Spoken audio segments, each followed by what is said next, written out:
सुस्वागतम। मैं प्रभात कुमार। आज हम लोग सीखेंगे कोऑर्डिनेट बॉन्ड, यानी हम लोग ये देखेंगे कि कोऑर्डिनेट बॉन्ड कैसे फॉर्म होता है, जिससे हम लोग कोऑर्डिनेट को वैलेंट बॉन्ड भी बोल सकते हैं और डेटिव बॉन्ड भी बोलते हैं। तो ये कोवैलेंट इसमें इसलिए जुड़ा हुआ है क्योंकि कोवैलेंट बॉन्ड में म्यूचुअल शेयरिंग होता है। कोऑर्डिनेट बॉन्ड भी शेयरिंग से बनता है और कोवैलेंट बॉन्ड भी शेयरिंग से बनता है, लेकिन दोनों में ये डिफरेंस है कि कोवैलेंट बॉन्ड में म्यूचुअल शेयरिंग होता है और कोऑर्डिनेट कोवैलेंट में वन साइडेड शेयरिंग होता है। यानी कि कोवैलेंट बॉन्ड में अगर कोई एक एटम एक इलेक्ट्रॉन दे रहा है या 2 इलेक्ट्रॉन दे रहा है या 3 इलेक्ट्रॉन दे रहा है, तो दूसरा एटम भी 1 इलेक्ट्रॉन 2 इलेक्ट्रॉन या 3 इलेक्ट्रॉन देना है, यानी कि एकदम म्यूचुअल शेयरिंग 50-50 शेयरिंग होता है। ठीक है, लेकिन कोऑर्डिनेट कोवैलेंट बॉन्ड में क्या होता है कि एक ही एटम दोनों इलेक्ट्रॉन देता है, लेकिन अधिकार दोनों पे बराबर का होता है। ये जस्ट हमारे हिंदू मैरिज की तरह है। जैसे हम लोग शादी करते हैं और हम मान लीजिए कि करोड़पति हैं, बहुत मेहनत से पैसा कमाए हैं, लेकिन मेरी जो होने वाली वाइफ है या वाइफ है, उस करोड़पति बनने में उसका 1 रुपया का योगदान नहीं है, लेकिन शादी करते ही वो पूरा आधा प्रॉपर्टीज़ का मालकिन बन जाती हैं। तो आप यहाँ क्या देख रहे हैं कि मेरी वाइफ का या आपकी वाइफ का या होने वाली वाइफ का तो 1 रुपया शेयरिंग नहीं है आपको करोड़पति बनने में, लेकिन सिर्फ एक बॉन्ड बनने से यानी शादी होने से पूरे प्रॉपर्टी पे कितना का अधिकार हो गया? आधा का अधिकार हो गया। तो कोऑर्डिनेट कोवैलेंट बॉन्ड में भी यही होता है। इलेक्ट्रॉन सिर्फ एक एटम लगाता है, लेकिन अधिकार दोनों का बराबर पे होता है। ठीक है, तो इसको ज़्यादा डिटेल में हम लोग बोर्ड पर देखेंगे। तो चलिए हम लोग बोर्ड की ओर चलते हैं। तो हम लोग क्या सीखेंगे बाबू अभी बोर्ड पर? Coordinate bond. ठीक है, तो ये कोऑर्डिनेट बॉन्ड सीखने से पहले एक एग्जाम्पल ले लेते हैं हम लोग। H2, हम लोग एक एग्जाम्पल ले लेते हैं, मार्कर चल नहीं रहा है। H2SO4। ठीक है, यानी कि पहले हम लोग सजा देते हैं। कितना है हाइड्रोजन? ऑक्सीजन है 4 ठो, चारों दिशा में ऑक्सीजन दे देंगे। हाइड्रोजन है 2 ठो, दोनों एंड पे हाइड्रोजन दे देंगे। अब आउटर मोस्ट ऑर्बिट में जिसमें जितना है वहाँ लिख देंगे। यहाँ हाइड्रोजन में कितना है? 1। हाइड्रोजन में कितना है? 1। ऑक्सीजन में आउटर मोस्ट ऑर्बिट में कितना इलेक्ट्रॉन है? 1 2 3 4 5 6। तो यहाँ पे हम लोग क्या करेंगे? 6 कर देंगे। ठीक है, 6। ठीक है, 6 कर दिया हमने। ठीक है, सब जगह 6 कर देंगे हम लोग। ठीक है, अब सल्फर पे कितना है? 6। ठीक है, देखिए जितना भी कंपाउंड है नेचर में या एलिमेंट है, वो सब चाहता है कि मैं ऑक्टेट पूरा करूँ, लेकिन सिर्फ हाइड्रोजन ही एक ऐसा एलिमेंट है जो चाहता है कि मैं डुएट पूरा करूँ। ठीक है, ये सब क्या चाहता है कि मैं अपना ऑक्टेट पूरा करूँ, यानी ऑक्टेट मतलब इसका आउटर मोस्ट ऑर्बिट में कितना हो? 8 इलेक्ट्रॉन, यानी कि स्टेबल होना चाहता है। स्टेबल होने के लिए आउटर मोस्ट ऑर्बिट में कितना इलेक्ट्रॉन ये चाहता है? 8। ठीक है, तो देखिए ये कोऑर्डिनेट कोवैलेंट बॉन्ड है ना, तो कोऑर्डिनेट कोवैलेंट बॉन्ड सिर्फ अकेले एक बॉन्ड नहीं बनाता है, उसमें उसके साथ कोवैलेंट बॉन्ड भी होता है। जैसे कि देखिए कोई ऐसा बॉन्ड नहीं है जिसमें सिर्फ कोऑर्डिनेट बॉन्ड हो, उसके साथ साथ कोवैलेंट बॉन्ड भी होता है, इसलिए भी इसको कोऑर्डिनेट कोवैलेंट बॉन्ड कहा जाता है।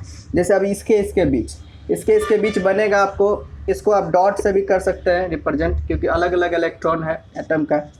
तो अब देखिए इसके बीच कोऑर्डिनेट कोवैलेंट बॉन्ड नहीं बनेगा, सिर्फ कोवैलेंट बॉन्ड बनेगा। क्यों? क्योंकि इसको 2 पूरा करने के लिए 1 इलेक्ट्रॉन चाहिए, और इसको 2 पूरा करने के लिए इसको एक ऑक्टेट पूरा करने के लिए 2 इलेक्ट्रॉन चाहिए। तो एक ये इससे लेगा और एक सल्फर से लेगा, तो इसका ऑक्टेट पूरा हो जाएगा। ठीक है, तो ये किससे लेगा?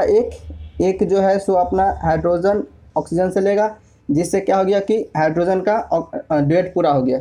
और ये एक इसको और घट रहा है, तो ये क्या करेगा? ऑक्सीजन सल्फर से ले लेगा 1। ठीक है, तो अब देखिए तो इसके पास भी 8 इलेक्ट्रॉन हो गया ऑक्सीजन के पास।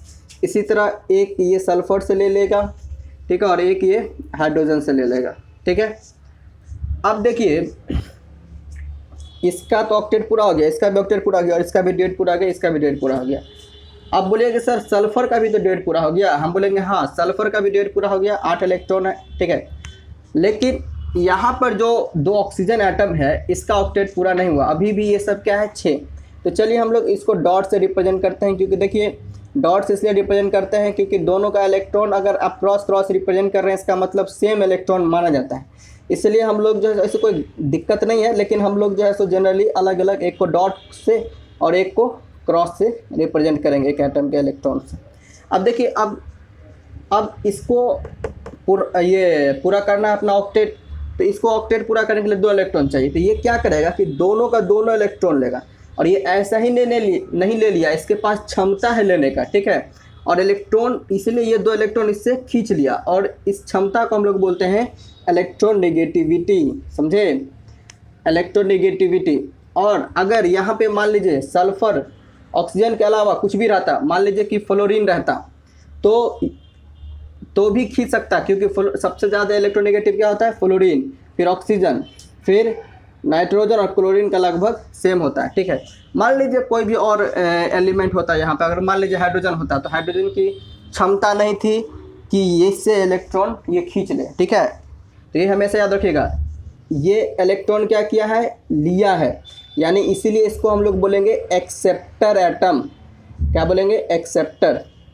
ये भी इससे लेगा, तो इसलिए इसको हम लोग क्या बोलेंगे, एक्सेप्टर। यानी ध्यान हमेशा ये रखना है कि जब यहाँ पर एक्सेप्टर एटम इससे ज़्यादा इलेक्ट्रोनेगेटिव होगा, तभी ये 2 इलेक्ट्रॉन ले सकता है, नहीं तो नहीं ले सकता है, ठीक है। और ये दिया तो इसको हम लोग बोलेंगे डोनर एटम, ठीक है। तो हमेशा याद रखिएगा, इलेक्ट्रोनेगेटिविटी जो होता है एक्सेप्टर का हमेशा ज़्यादा होता है, और होना भी चाहिए, ठीक है। नहीं तो ये इलेक्ट्रॉन खींच ही नहीं पाएगा, ठीक है।